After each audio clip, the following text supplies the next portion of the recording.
저희가 이제 에베소서 이제 끝부분에 도달을 했습니다. 사도 바울에게는 바나바라든지 디모데, 누가, 마가, 또 아굴라와 브리스길라와 같은 참 좋은 동력자들이 많이 있었습니다. 그 중에 빼놓을 수가 없는 인물이 오늘 본문에 나오는 두기고입니다. 혹시 두기고라고 하는 이름에 대해서 익숙하지 않은 분들도 있으실지 모르겠습니다만은 오늘 이 두기고가 어떤 인물이었는지 저희들이 함께 살펴보면서 우리도 두기고 같은 진실한 동력자가 좀 되었으면 좋겠다 이렇게 생각을 합니다. 디모데나 디도에 비해서는 잘 알려진 인물은 아닙니다. 그런데 사도행전 20장 4절에 보면 이 두기고를 아시아 사람이라고 기록하고 있습니다. 그러니까 아시아라고 성경에 나오는 아시아는 소아시아를 가리키는 말이고요. 이 소아시아는 지금 우리 세계 지도를 보게 되면 터키에 해당하는 곳입니다. 아마 확실하지는 않지만 이 두기고는 에베소 사람일 것으로 추정됩니다. 그런데 사도 바울이 1차 로마 투옥이 될 때에 에베소 교회로 편지를 들고 갔었고 또 골로새 교회에도 오네시모와 함께 편지를 들고 간 그런 사람입니다. 그래서 골로새서에 보면 두기고가 내 사정을 다 너희에게 알려주리니 그는 사랑받는 형제요 신실한 일꾼이요 주 안에서 함께 종이 된 자니라 라고 두기고를 소개하고 있습니다. 그래서 오늘 이 언급된 이 두기고가 어떤 사람인지 함께 살펴보면서 우리가 은혜받는 시간을 갖기를 원합니다. 첫 번째는 두기고는 사랑받은 형제였습니다. 사랑받은 형제. 사랑을 받았다고 하는데 누구에게 사랑을 받았다는 말일까요? 아마 무엇보다도 하나님의 사랑받은 형제라고 볼 수 있습니다. 예수 그리스도를 만나고 또 하나님의 자녀가 되어서 하나님을 아버지로 모시는 그러한 영적 형제가 되었다는 말일 수 있습니다. 그래서 하나님으로부터 사랑받은 형제요 이렇게 말할 수 있겠죠. 동시에 하나님께 사랑받은 그러한 사람이라는 것과 동시에 사도 바울에게도 사랑받은 형제라는 의미로 우리는 받을 수 있습니다. 여러분, 사도 바울에게 있어서 두기고는 어떤 사람이었을까요? 사도 바울은 1차 전도여행과 3차 전도여행에 이 두기고와 함께 했던 것으로 보입니다. 또 에베소 교회와 골로새 교회에 편지를 전달했던 사람이기도 하고요. 또 빌레몬서를 받아들고 오네시모와 함께 로마로 여행을 떠났던 그러한 사람이기도 합니다. 이런 내용을 보게 되면 두기고는 사도 바울 지근거리에서 그의 일거수일투족을 지켜보며 섬겼던 사람입니다. 사역자로서의 모습뿐만 아니라 사도 바울의 가장 일상적인 모습까지도 살펴보면서 말 한마디, 눈짓 하나에도 속마음을 주고받을 수 있었던 그러한 사람이었습니다.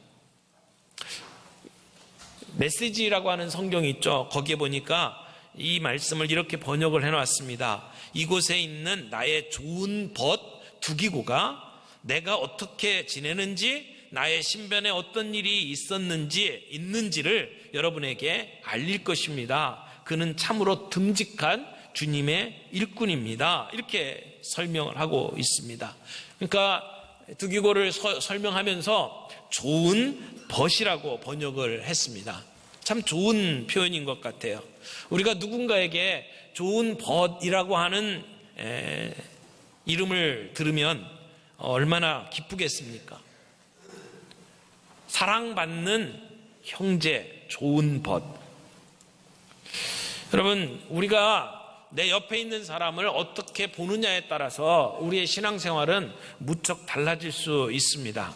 함께 주님 안에서 신앙생활하면서 우리가 교회 일을 감당하다 보면 의견이 다를 수도 있고 또 성격이 달라서 부딪힐 수도 있습니다. 그런데 그러면서 우리가 서로를 형제로 바라본다면, 주 안에서 함께 사랑받은 형제로 바라본다면 우리의 모든 문제는 쉽게 해결될 수 있다고 생각합니다.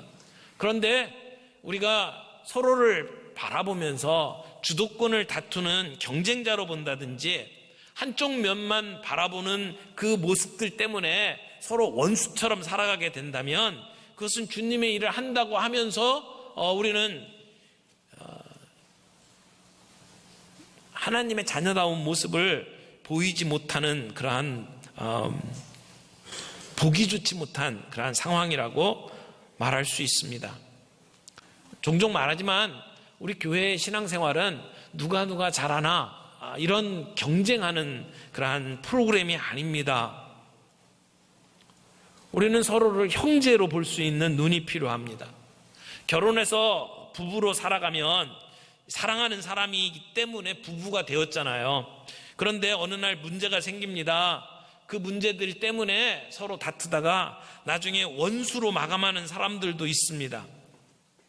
여러분, 우리가 인간이기 때문에 때로는 감정이 상할 수 있습니다. 이해관계 때문에 충돌이 생길 수도 있고 가치관의 충돌이 생길 수도 있습니다. 그러나 그럼에도 불구하고 서로를 향해서 사랑받는 형제로 받아들인다면, 영원히 천국까지 가서 살 형제로 생각한다면 우리는 서로를 품을 수가 있습니다. 이런 형제로 보는 눈이 없으면 남편이나 아내나 목사나 장로나 권사나 순식간에 원수가 되어버릴 수도 있습니다. 저는 교회 안에서 자라나면서 때로는 교회만큼 비정한 곳도 없다라고 하는 생각을 했습니다. 서로를 형제 자매라고 부르면서도 간이라도 빼어줄 것처럼 서로 사랑하다가도 어느 순간에 믿지 않는 사람들보다도 더 악랄하게 변해서 폭언을 퍼붓고 저주하고 고소고발하는 그러한 모습들을 지켜보면서 어쩌면 교회만큼 비정한 것도 없다라고 하는 생각을 했습니다. 왜 이런 모습으로 변합니까? 형제로 바라보지 않기 때문에 그렇습니다. 그런데 오늘 여기 사도 바울과 두기고는 서로를 형제라고 표현합니다. 어떻게 보면 사역을 전체 책임지고 있는 사도 바울과 그 밑에서 일하고 있는 두기고 계급 의식으로 바라보면 그런 관계로 볼 수도 있을 것입니다. 그러나 사도 바울은 함께 일하는 형제로, 하나님께 사랑받는 형제로 대하고 있는 것을 봅니다. 이런 모습은 아들처럼 생각했던 디모데에게도 마찬가지입니다. 디모데를 형제 디모데라고 표현하고 있고 또 디도에게도 우리의 형제라고 표현하고 있는 것을 보게 됩니다. 사도 바울은 함께 일하는 동력자들에 대해서 형제 의식을 가지고 사역했습니다.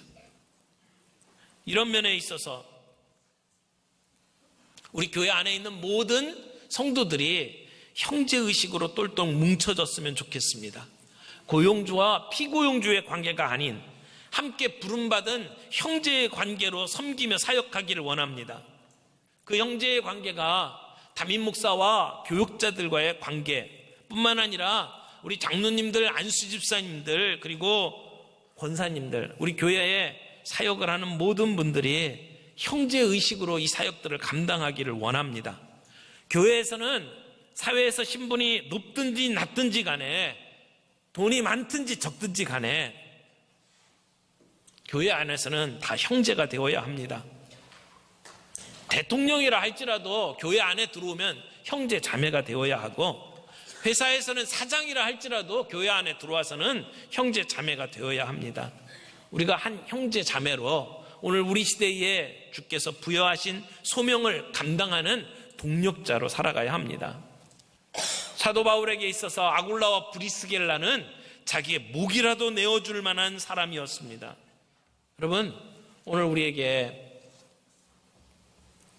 그런 형제로 서로를 바라보며 함께 일하는 은혜가 있기를 바랍니다. 모세에게는 아론과 훌이 있었고 여호수아가 있었습니다. 여호수아에게는 갈렙이라고 하는 정말 좋은 벗이 있었습니다. 다윗에게는 요나단이라고 하는 정말 목숨 같은 벗이 있었고, 충성된 부하들이 있었습니다. 다윗이 압살롬 때문에 왕궁을 비워주고 도망갔던 적이 있습니다.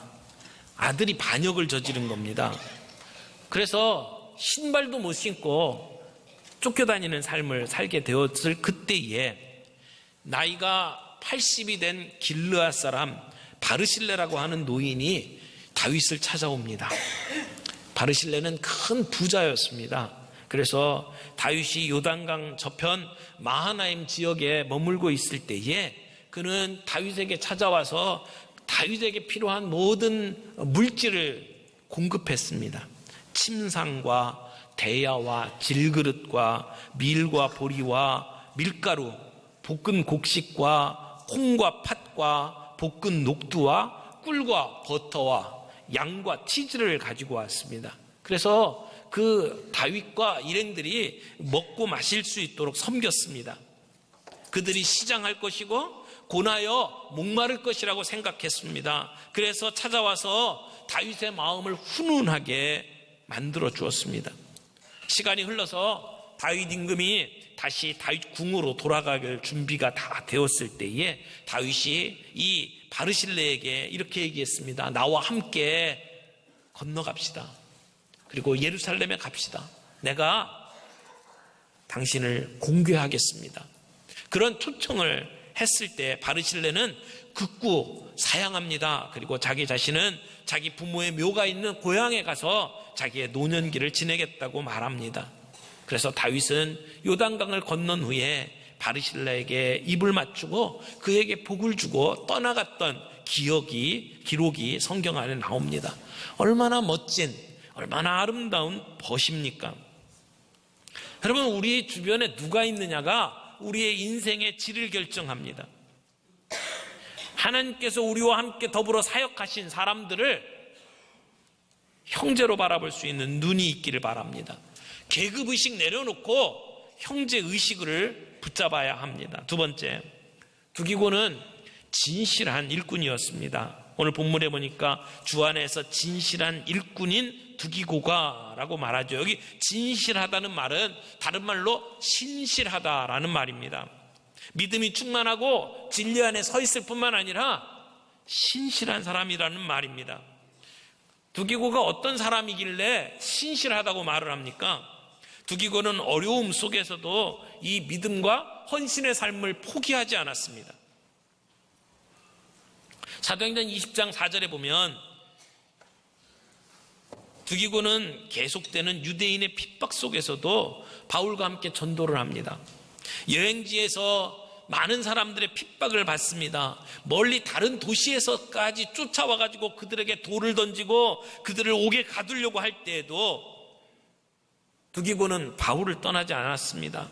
환난과 핍박 속에서도 사도 바울을 사랑하는 마음과 복음을 사랑하는 뜨거움을 가지고 그는 함께 사역했습니다. 여러분, 누구에겐가 사신을 보낼 때는 아무나 보내지 않습니다. 대통령이 누군가를 특사로 보낼 때는 자기의 심중을 잘 이해하는 사람을 특사로 보냅니다. 지금 사도 바울이 에베소에 사람을 보내고 골로새에 사람을 보낼 때 그 특사로 지금 두기고를 보내고 있습니다. 그만큼 두기고는 사도 바울의 심정을 이해할 뿐만 아니라 그는 신실한 사람이었습니다. 로마에서부터 시작해서 에베소까지 가는 길은 결코 쉬운 길이 아닙니다. 자동차를 타고도 하루 이틀을 달려야만 가는 그 길을 지금 이 두기고가 사도 바울의 편지를 들고 가고 있다는 것을 생각해 보십시오. 그 길은 부담스러운 길이고 힘든 길입니다. 하지만 두기고는 그 일을 충성스럽게 감당한 사람이었습니다. 또 하나, 두기고는 끝까지 자기의 사명을 감당한 사람이었습니다. 여러분, 일을 시작할 때는 거창하게 시작하는데 끝날 때는 용두사미처럼 흐지부지 끝나는 사람들 참 많이 있지 않습니까? 사람들이 볼 때는 참 열심히 일하는데 보지 않는 곳에서는 눈가림만 하면서 사람들을 기쁘게 하는 그러한 사람들도 참 많이 있잖아요. 두기고는 사도 바울이 나이가 들고 늙어서 감옥에 갇혀 있는 마지막 순간에까지 함께했던 사람입니다. 약삭 빠른 사람은 여기저기 구멍 파다가 우물을 뚫질 못한다고 말하지 않습니까? 한 우물을 파야 합니다. 물을 얻을 수 있을 때까지. 그렇게 신실한 사람, 그 사람이 두기고였습니다. 겉으로 화려하지 않아도 조용히 섬기는 사람, 상황에 따라서 요동하지 않고 신실하게 섬기는 사람, 처음과 끝이 다르지 않은 사람, 특별히 어려움이 와도 변심하지 않고 끝까지 곁에 있는 사람, 그 사람을 신실한 사람이라고 말할 수가 있습니다. 두기고는 무엇을 맡겨도 그 일을 충성스럽게 최선을 다해서 감당했던 사람입니다. 그런 충성스러운 사람들이 함께 모인 그러한 공동체, 그 공동체가 위대한 일을 감당합니다. 여러분, 무디라고 하는 설교자를 아시죠? 무디는 공부를 제대로 못한 사람입니다. 구두 수선공으로 이렇게 있던 자가 부름을 받아서 말씀을 전하는 사람이 됐잖아요. 근데 그 사람이 이 놀라운 부흥운동을 일으킬 수 있었던 것은 그의 옆에서 함께 일했던 토레이나 생키 같은 신실한 사역자들이 있었기 때문입니다. 토레이라고 하는 사람은 법률가의 아들로 태어나서 예일대학을 졸업하고 독일로 가서 신학을 공부했던 신학자입니다. 무디에게 신학적으로 필요한 모든 뒷바라지를 해줬던 사람입니다. 생키는 음악가였습니다. 그의 평생에 1200개의 곡을 작곡한 사람입니다. 그래서 무디 목사님의 신실한 동력자로 집회 때마다 참 많은 사람들에게 복음을 전할 수 있도록 만들었던 사람이 생키입니다. 이런 사람들이 함께 일했기 때문에 무디는 놀라운 부흥운동을 일으켰죠. 빌리 그레함 목사님도 마찬가지라고 생각을 합니다. 예전에 제 선배 한 분이 빌리 그레함 집회를 이렇게 참여하기 위해서 암스테르담에 갔다 와서 이런 이야기를 하더라고요. 가서 다른 어떤 것들도 참 많은 것 좋았던 것들이 있겠지만 마음속에 크게 감명받은 게 하나가 있는데, 사람들 스피커를 소개하고 사역자들을 소개할 때마다 이 사람은 나와 함께 30년 동안 회개사역을 감당했던 사역자라고, 이 사람은 나와 함께 음악사역, 찬양사역을 25년이 넘게 했던 사람이라고, 이런 소개들을 이렇게 들으면서 이 빌리 그레함 그 집회가 그냥 이루어지는 게 아니구나, 함께 30년, 40년 동력했던 사람들 때문에 이렇게 놀라운 일들을 감당하고 있구나라고 하는 간증을 들은 적이 있습니다. 대학교 다닐 때였는데 제 마음속에도 그런 기도의 제목이 그때 생겼습니다. 하나님, 일을 하되 정말 함께 평생을 걸고 사역할 수 있는 좋은 사람들 만나게 해 주옵소서. 주님, 정말 믿을 수 있는 지도자 만나서 내 일생을 걸고 아깝지 아니하는 삶을 살 수 있도록 주님 도와주시옵소서. 그렇게 기도했던 기억이 있습니다. 그 기도의 제목대로 하나님께서 좋은 지도자 만나게 하셨고 함께 33년 동안 후회 없이 일할 수 있는 그런 복을 누릴 수 있었다고 생각을 합니다. 저는 여러분에게도 그런 은혜가 있기를 바랍니다. 여러분의 삶 속에 여러분의 생애를 투자해도 전혀 아깝지 아니할 좋은 벗들이 있기를 바라고, 정말 신실한 동력자로 말미암아 우리 시대에 맡겨주신 주의 사역을 감당할 수 있는 저와 여러분들이 되기를 바랍니다. 두기고처럼 신실한 일꾼들, 그들이 함께 하나님의 일들을 감당할 수가 있습니다. 세 번째, 이 두기고는 마음을 위로하는 자였습니다. 여러분, 사도 바울이 지금 이 두기고를 왜 에베소에 보내고 있습니까? 21절을 보십시오. 두 가지를 이야기를 하는데, 모든 일을 너희에게 알게 하기 위하여 라고 하는 말을 하면서 22절에는 이 에베소 교회 성도들을 위로하기 위해서라고 이야기를 합니다. 사도 바울이 두기고를 통해서 이 편지를 전하고 있는 이유가 뭐냐면 에베소 교회 성도들을 위로하기 위해서라는 것입니다. 여러분, 좀 이상하지 않습니까? 지금 사도 바울은 감옥에 갇혀 있는 사람입니다. 감옥 안에 있는 사람이 밖에 있는 사람들을 위로하기 위해서 사람을 보냅니다. 사도 바울은 두기고를 통해서 내가 지금 어떤 상황에 처해 있는지를 그들에게 설명함으로 말미암아 에베소 교회 성도들이 위로를 받도록 하기 원하는 것입니다. 감옥에 갇혀 있으면 불편한 게 많습니다. 겨울에 추운 때에 몸을 따뜻하게 할 것도 필요합니다. 아니, 이 감옥을 나가게 할 수 있는 다양한 방법들을 찾게 될 것입니다. 두기고를 에베소에 보내는 이유가 나를 이 감옥에서 빼달라고 황제에게 탄원해달라는 부탁도 아니고 내가 감옥에 필요한 물건들을 대달라고 부탁하는 것도 아닙니다.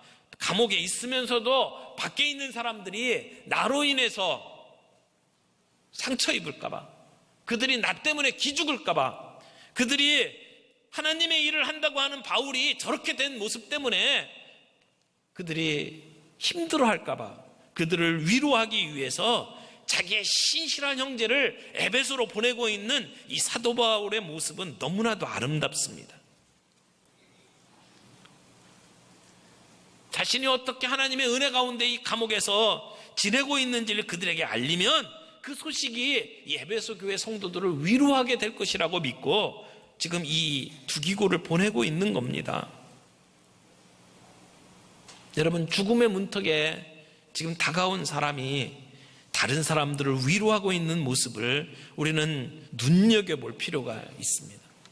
우리가 성도로 살아간다고 하는 것은 다른 사람을 위로하도록 부름받은 것을 의미합니다. 사도 바울 곁에 많은 사람이 있겠지만 특별히 두기고를 선정해서 에베소로 보내서 그들을 위로하기 원하는 사도 바울의 모습. 동시에 여러분, 두기고가 어떤 사람이길래 이 에베소 교회 성도들을 위로하는 일에 두기고를 선택을 했겠습니까?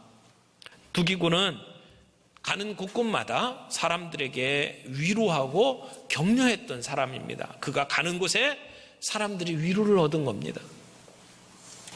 위로자라고 하는 표현을 생각하면 떠오르는 사람이 있죠. 바나바입니다. 바나바라고 하는 이름은 본래 이름이 아니고 별명이었습니다. 그는 가는 곳곳마다 사람들을 격려했고 위로했습니다. 그래서 그에게 붙은 별명이 영어로 Son of Encouragement, 그러니까 격려의 아들, 위로자라고 하는 이름이 바나바입니다. 그래서 별명이 나중에 이름이 돼버리죠. 그는 가는 곳마다 사람들을 격려하고 위로했습니다. 사람은 두 종류인 것 같아요. 만나면 기쁜 사람, 만나면 또다시 보고 싶은 사람, 그런가 하면 만나면 빨리 도망가고 싶은 사람. 여러분은 어느 쪽의 사람입니까?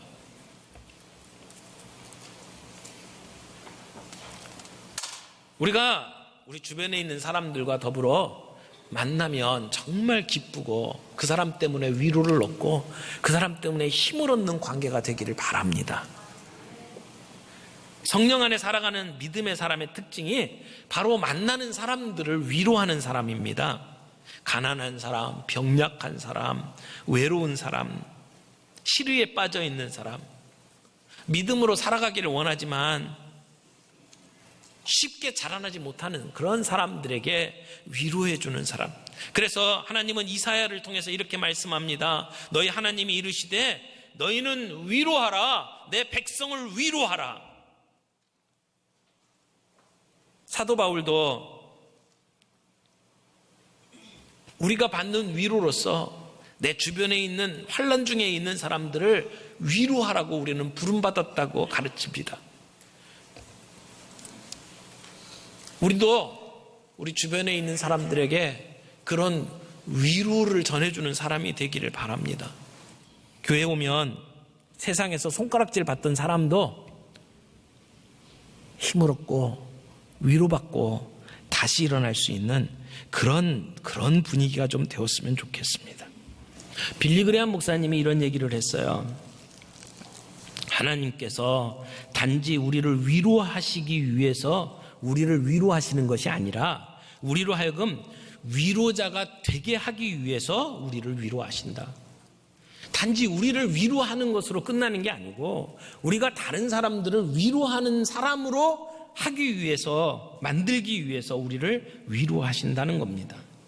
어려운 사람, 가난한 사람, 병든 사람, 고통 속에 있는 사람, 정말 삶의 힘든 고통 속에 지내는 우리의 형제 자매들, 탈북해서 이 땅에 정착하기 위해서 정말 애쓰는 사람들, 그 지친 나그네에게 생수와 같은 역할을 하는 저와 여러분들이 되었으면 좋겠습니다.